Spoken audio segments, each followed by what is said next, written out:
Welcome to It's a Woman's World, a show which discusses any and all topics under the sun from a woman's point of view. Our show believes that women should be treated with respect in all places and at all times. Here's today's moderator, Nadia Jordana. Hello and welcome to It's a Woman's World. I'm Nadia Jordana and I will be your moderator today. Let me introduce my co-hosts. We have Ty Goodwin. Hi Nadia, I'm so excited to be here today. It's great to have you here. And we also have Jamela Pettiford. Yes, Nadia, it's always a great time. Thank you. We always have a good time on the show, and we've got a good show today. Yes, we do. We have a special guest today, Janet Favorite. Welcome, Janet. Thank you. Thank you for having me. It's great to have you here today. And Janet, you are a mother of a son with Prader-Willi Syndrome. So if you would give us the title of the book you wrote on this subject and tell us a little bit about that disorder. All right. The title of my book is Raising Robert, and Robert is my son's name. And I wrote the book to help young mothers and families with special needs children understand that they're not alone and that they need a support network, that others want to help and will help if only they're allowed. And what happens in this syndrome? What are the symptoms? The syndrome is a genetic mutation, so it's a deletion on the 13th chromosome, and it can be the father's issue or it can be the mother's issue, and it causes different problems with the child.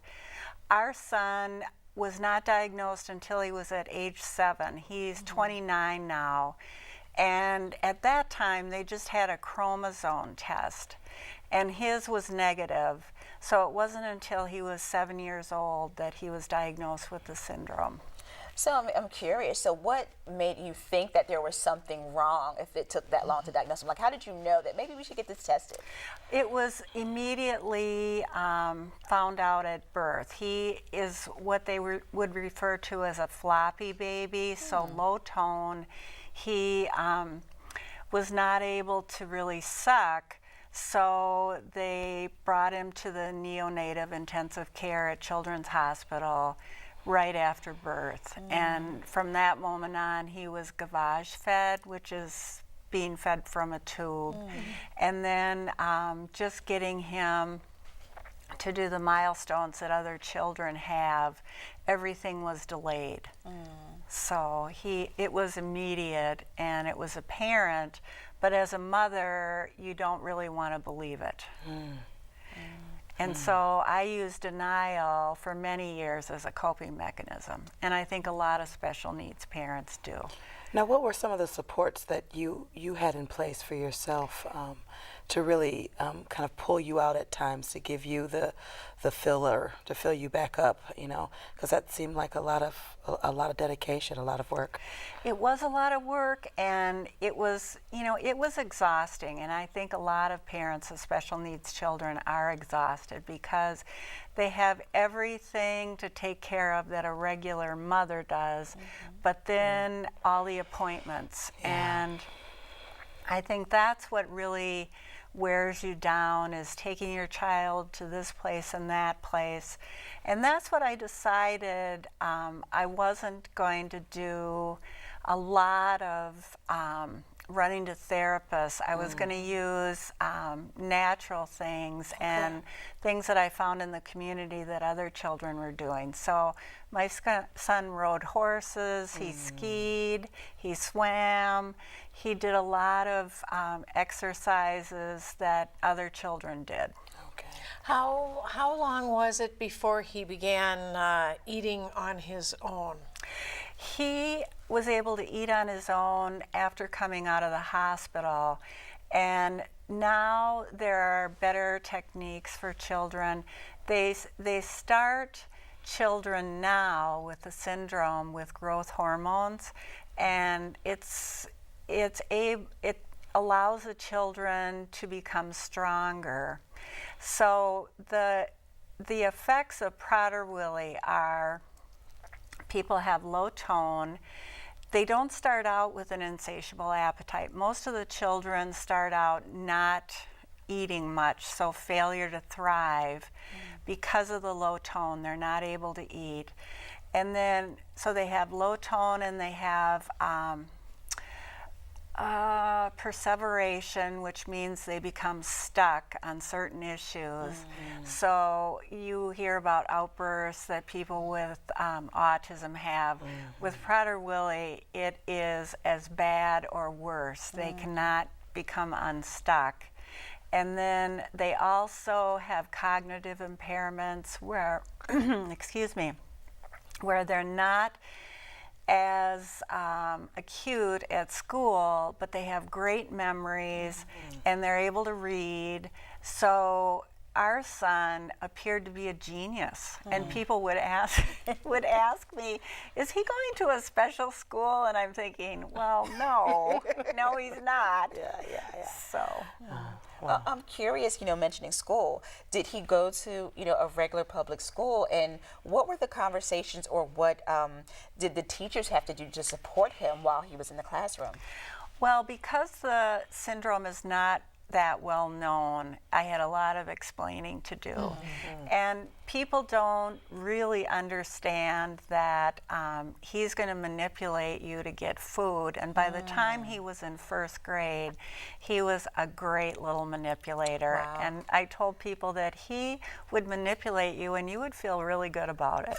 So I had to educate the teachers. I had to educate the paras that worked with him, and it was a process. I did not get in touch with a lot of the Prader-Willi support groups because I did access a support group at one point, and it really scared me. Wow. And that was why I wrote my book, because I really wanted to let parents know that they didn't have to be afraid, and that there were going to be some challenges with the syndrome, but hopefully they were going to get the support that they needed. And to me, writing the book is a process of therapy. It is a medium of tapping into your own personal healing and telling your truth. Yes. And so that kind of was referring to the question that I asked before: is there a way that the parents who are going through this daily, that they have some type of support, that they come together and they're able to share some of the things that they're going through, to be able to give some relief and maybe some resources? And Absolutely. I am on the board of the Prader-Willi Minnesota Association, and we try to do programs that support younger parents, that get parents of younger children together, and have it be age appropriate, because every stage has its own issues. And when you've got a little baby, you don't want to think about, oh, I'll have to put this baby in a group home someday. So that was my biggest fear as a young parent. I would see parents talking about that, and I would run the other direction, because I did not want to have to think about that. So we do age-appropriate programs. Perfect. Yes. Perfect.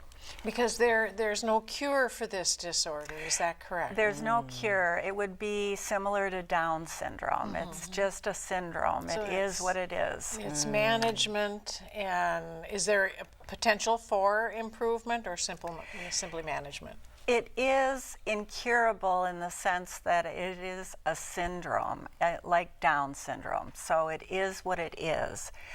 But science is helping us always, and growth hormones was one of the first things that Robert took as a 7-year-old that improved his life dramatically. It improves muscle tone with some of the children. It helps with their eating, and it decreases their appetite somewhat, but mostly helps with their strength and bone and muscle mass. Because of their low tone, they don't have a lot of strength, and they really have to work to build up their muscle mass. So you mentioned earlier that Robert is now 29. He is. So what's his life like now? Robert lives in a group home with other people that have the syndrome. And because the syndrome is life-threatening, they are able to have a locked kitchen. And so they are given food 3 times a day and 2 snacks. They earn all the rewards that they can through exercise. And it sounds like a really good program. My friends have said, oh, I would like to go there too.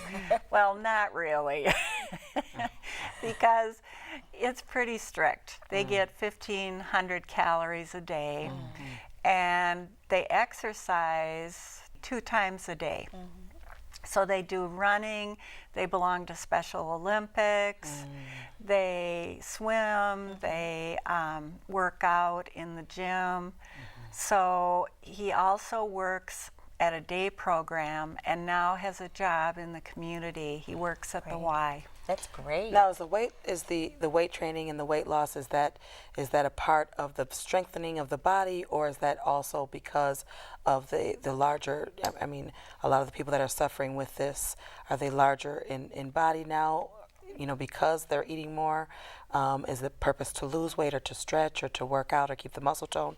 What's kind of the purpose of the strict workout? The people that come to Stepping Out, Robert's group home, sometimes are as much as 400 pounds. Okay. And that's on a frame that's quite small. It's usually maybe 5 feet. So they are morbidly obese and often have edema in their legs, and they have issues with skin picking, so they can pick at their skin. And have problems with that. So they are put on this strict regime so that they can become healthy and so that they can move through space unaided without a wheelchair or a walker. I'm curious, as a child growing up, how did you communicate and explain what was happening to him, or why, he had this insatiable hunger? Like, how do you communicate that to a child? I think that has to be kind of difficult. It was difficult, but Robert was very verbal. And he did not have a lot of food-seeking behaviors as a young child. I ran a home-based catering business in our home, and Robert saw food all the time. I think it was because he had a higher calorie diet, and I never used food as a reward when he was growing up. So he never really stole food or asked for more. We would just give him a plate of food to eat, and that was it. He knew there wasn't any more coming. And that's how they work the program now. They have an expectation of getting their 3 meals and the snack, and they know after that it's done. So that stops them from being anxious, because anxiety about food is very prevalent with people with the syndrome as well. Are there many, like in the state of Minnesota, or let's say in this metro area where you live, are there many other young persons around his age, other than the group home where he lives, that can help share camaraderie with and learn from each other? There's quite a group in Minnesota. Minnesota has more taxes than other states, and we have the ability to fund programs because of that. Southern states like Georgia, there isn't one group home in the entire state because of low taxes. So in Minnesota, we pay higher taxes, but we also take care of our citizens. And so in the western suburbs, there's another group home called AIM, and they have probably 50 residents.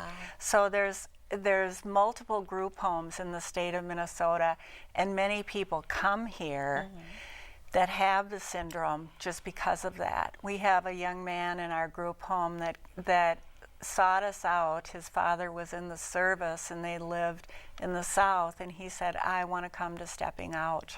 So the family moved and he's in the group home. But it's hard because there's not, you know, the state regulations keep you from adding a lot of people, so they're not able to really expand. So, Yeah. Are there persons that might be out of the loop that don't get an opportunity to get into a group home? Does that happen, or is it just a matter of waiting a period of time? I think there are people that have waited a long time, and I think that that's a problem. Services for all people with special needs. I think that there is a wait time for group homes now. So as a working mom with a child with special needs, you know, how did you alter or change your life so that you could better manage your child? I mean, I think, you know, when you're a working mom, you know, you have your family, you have your life, you have your job, but you had that extra special work that you had to do. So how did that change your life and what you did? Well, I think it changed my working life because up until then I had worked outside the home.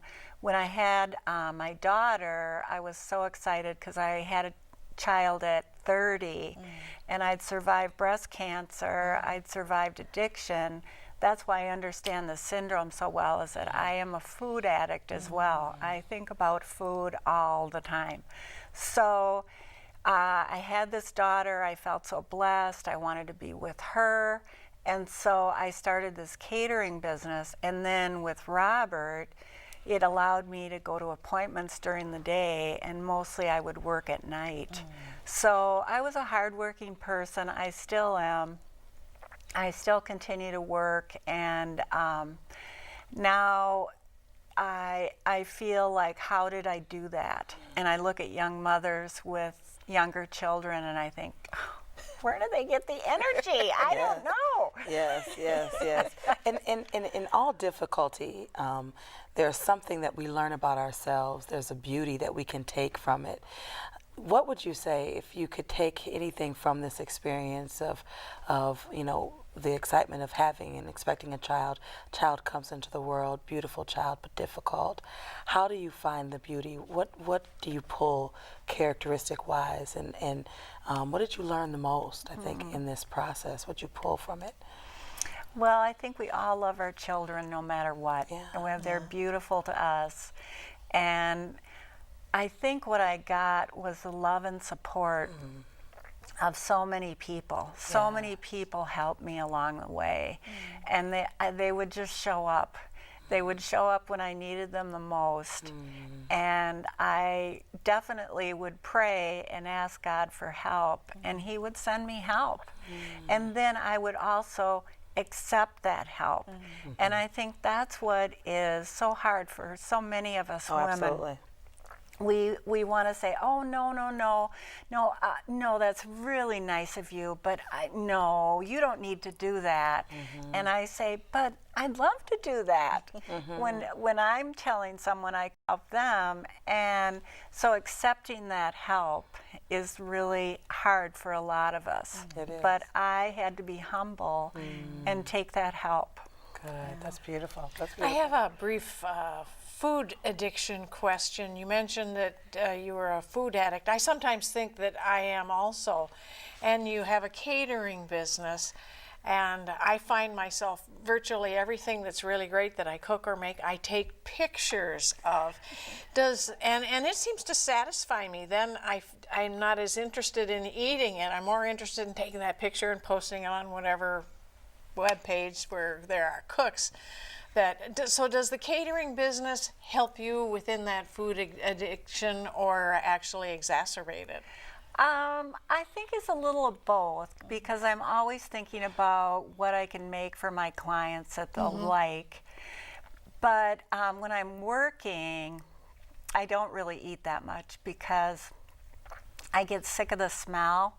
I have a really perceptive sense of smell, and so I don't really eat that much when I'm working.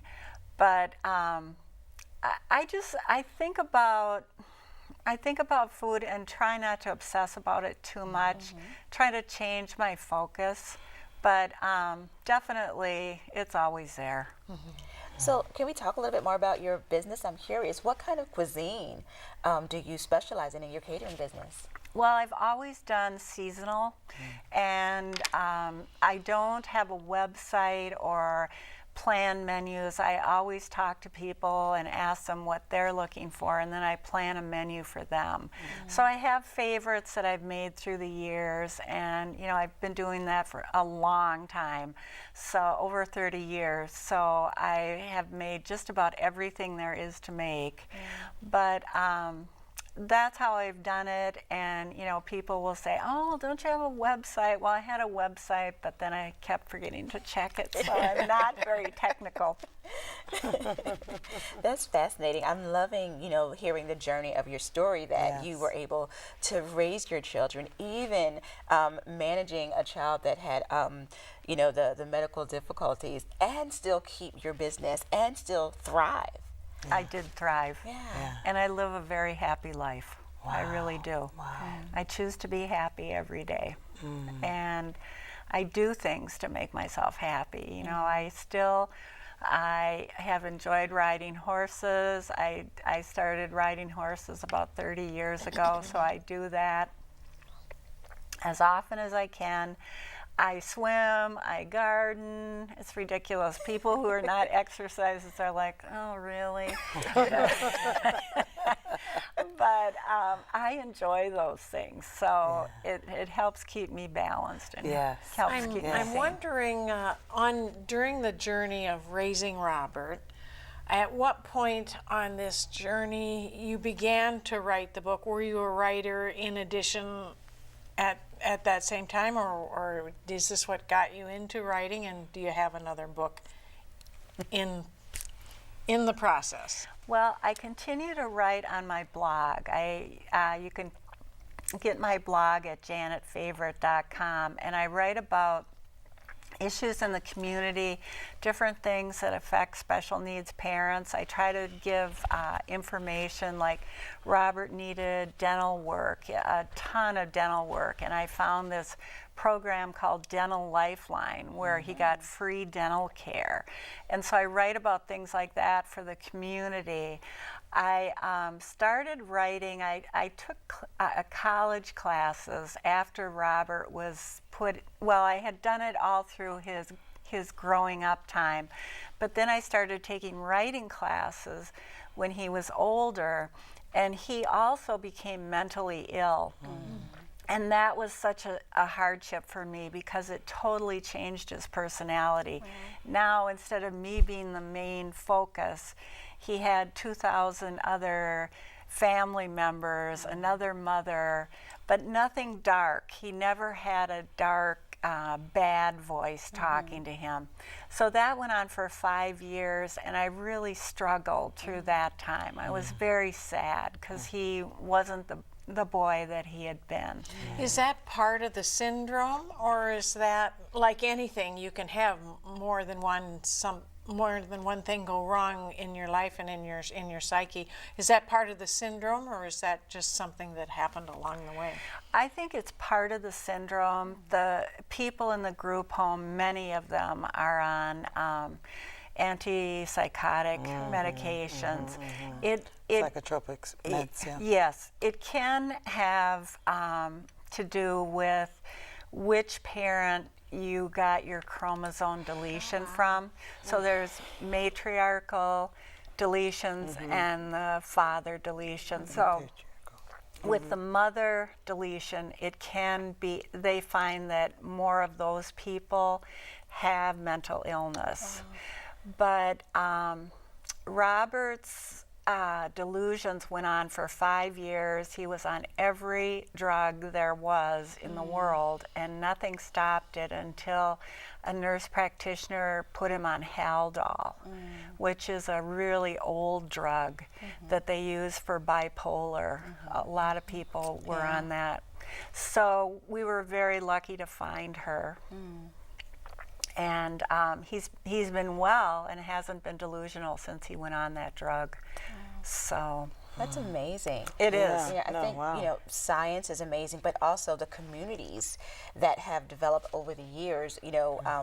Long time ago, maybe not too long ago, in some communities, when people had mental illness or they had any kind of disorder, they were just put aside and cast aside.